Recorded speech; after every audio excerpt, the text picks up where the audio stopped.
Hola, Jaimito. ¿Cómo estás, papá? Mirá, ¿sabes por qué estamos contentos? ¿Sabes por qué estamos contentos? ¿Estamos por el canal de pesca? Sí, loca por la pesca. Sí, ¿sabes quién somos? ¡Mi amigo, el químico! ¡El químico! Oye, Chuchu. Oye, Chuchu la rompe.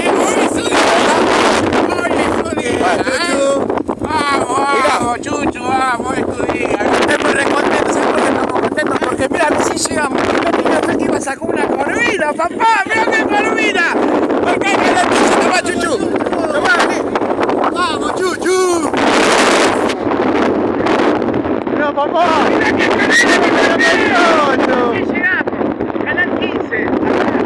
Mirá, no lo puedo creer todavía. Después se mirá el anzuelo que tiene. Yo le digo a mis amigos, voy a probar el anzuelo más grande que hay. Y le metí un anzuelo de 8, mirá.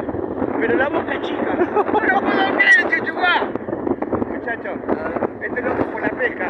Nosotros somos gente humilde que siempre pensamos venir a pescar por otro lado y a ver si lo podemos. Pero se nos dio, estamos contentos, papá. Vamos, ya.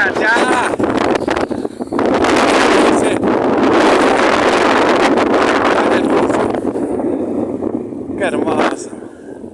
Allá boludo Chuchuá preparando las armas asesinas. Al Jaime que le faltaba el empujón al Jaime.